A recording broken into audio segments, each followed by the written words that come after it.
Assalamualaikum warahmatullahi wabarakatuh. Perkenalkan, nama saya Rozita Apriliani, NIM T20197037. Di sini saya akan menjelaskan submateri yang pertama, yaitu tentang produk skalar. Hasil kali skalar dari dua vektor adalah A dot B sama dengan panjang A dikali panjang B dikali cos theta, di mana theta ini menunjukkan sudut antar vektor. Jika A atau B adalah vektor 0, kita memiliki panjang A sama dengan 0 atau panjang B sama dengan 0. Jadi dengan persamaan 1.12 tadi di atas, A dot B sama dengan 0. Kami mengambilkan fakta bahwa theta tidak didefinisikan dalam kasus ini. Jadi meskipun theta diketahui atau tidak diketahui, hasilnya akan tetap 0 karena di sini diketahui panjang A dan panjang B itu 0. Dan bilangan berapapun yang dikalikan 0 itu hasilnya akan tetap 0. Di sisi lain, mungkin untuk A dot B sama dengan 0, meskipun A dan B adalah vektor bukan 0. Misalnya, jika A dan B tegak lurus, maka cos theta sama dengan cos 90 derajat sama dengan 0. Jadi sudut yang tegak lurus itu besarnya 90 derajat. Nah, cos dari 90 derajat itu hasilnya 0. Nah, karena itulah A dot B itu hasilnya tetap 0 meskipun panjang A dan panjang B itu diketahui. Ingat bahwa di persamaan 1.7 kami menurunkan ekspresi komponen untuk sisi kanan dari persamaan 1.12, yaitu menghasilkan panjang A dikali panjang B dikali cos theta sama dengan A1 dikali B1 ditambah A2 dikali B2 ditambah A3 dikali B3 yang menjadi persamaan 1.7. Dengan menggabungkan persamaan 1.7 dengan persamaan 1.12, maka didapatkan A dot B sama dengan A1 kali B1 ditambah A2 dikali B2 ditambah A3 dikali B3 menjadi persamaan 1.13. Nah, produk skalar itu juga bisa digunakan untuk mencari suatu usaha.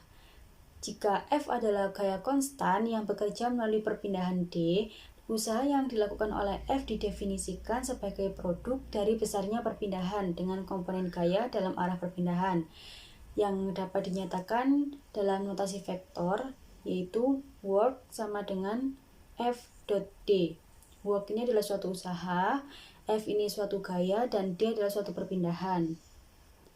Produk skalar juga memuat prinsip maksimum di dalamnya, yang berbunyi jika diberikan vektor bukan 0D dan jika N menunjukkan vektor satuan, kemudian panjang N sama dengan 1 dan D dot N sama dengan panjang D dikali panjang N dikali cos theta sama dengan panjang D dikali cos theta.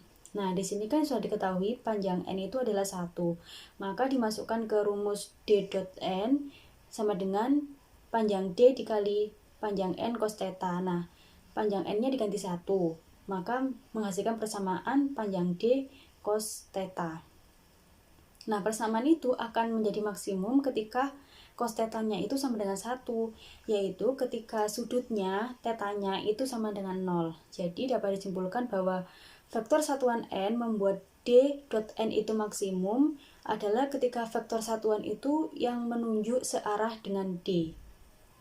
Produk skalar dapat digunakan untuk mengekspresikan komponen di sepanjang sumbu. Dengan demikian, komponen D pada arah X sama dengan D dot I dan seterusnya, sehingga vektor D dapat ditulis D sama dengan D dot I dikali I ditambah D dot J dikali J ditambah D dot K dikali K. Contoh lain dari penggunaan produk skalar yaitu diberikan dua vektor A dan B, dan satu ingin menguraikan B menjadi vektor sejajar dengan A ditambah vektor tegak lurus terhadap A.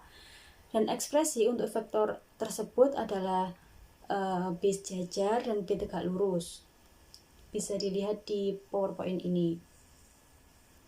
Rumus dari B sejajar sama dengan B dot A per panjang A dikali A per panjang A sama dengan B dot A per A dikali A dikali A. Nah, setelah menghitung B sejajar, sekarang kita menghitung B tegak lurus. Nah, B tegak lurus ini hanyalah sisa dari B. Jadi rumusnya yaitu B tegak lurus sama dengan B min B sejajar sama dengan B min B dot A per A dot A dikali A. Produk skalar itu juga dapat digunakan untuk mencari bayangan cermin. Nah, bayangan cermin V aksen dari vektor V yang dipantulkan pada cermin datar dengan satuan normal N.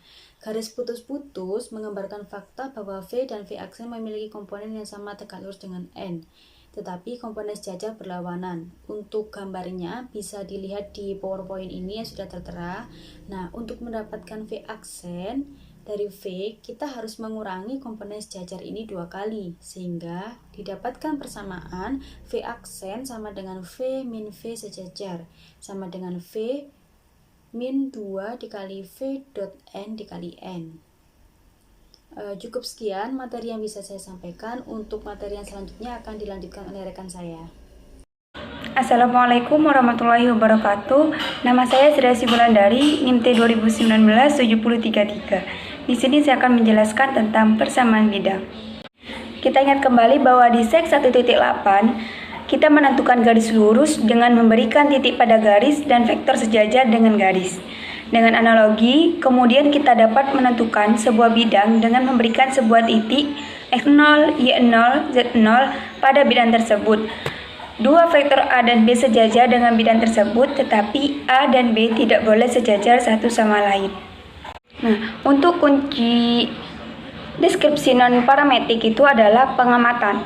Untuk menentukan dua vektor A dan B yang terletak pada bidang, itu cukup untuk memberikan satu vektor N yang tegak lurus atau normal terhadap bidang. Diberikan titik R0 pada bidang dan arah N normal terhadap bidang, kita dapat merekonstruksi bidang tersebut dengan jelas. Kondisi bahwa R adalah vektor posisi ke suatu titik pada bidang dapat dinyatakan dengan mengatakan bahwa vektor relatif R dikurangi R0 yang terletak pada bidang seperti sebelumnya tegak lurus terhadap N. Berdasarkan bagian sebelumnya, kondisi ini dapat ditulis R dikurangi R0 kali N sama dengan 0.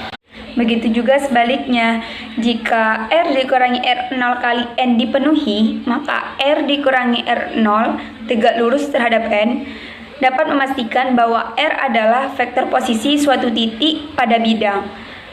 Oleh karena itu, R dikurangi R0 kali N sama dengan 0 adalah persamaan vektor yang menggambarkan bidang. Hal komponen ini N sama dengan AI plus BJ plus CK, jadi A kali X dikurangi X0 ditambah B kali Y dikurangi Y0 ditambah C kali Z dikurangi Z0 sama dengan 0. Menggabungkan istilah konstan ini dapat ditulis AX plus BY plus CZ sama dengan D, di mana D sama dengan AX 0 ditambah BY 0 ditambah CZ 0. Sampai sini dulu penjelasan dari saya, kurang lebihnya saya mohon maaf. Selanjutnya dijelaskan oleh teman saya. Assalamualaikum warahmatullahi wabarakatuh. Perkenalkan, nama saya Erlinda Sukmawati dengan NIM T 2019-7006 dari kelompok 3. Di sini saya sebagai pemateri ketiga akan menerangkan mengenai orientasi. Baik, yang pertama yaitu vektor I bekerja dalam bidang XY. Dalam bekerja di bidang XY adalah konvensional untuk mengambil arah X positif ke kanan dan arah Y positif ke atas. Sudut dianggap positif dalam arah berlawanan arah jarum jam. Misalnya, orientasi biasa dari bidang XY diperoleh dengan memberikan vektor I, J dalam urutan itu. Dengan rotasi 90 derajat, arah I dapat dibuat bertepatan dengan arah J, dan rotasi ini memiliki pengertian positif konvensional.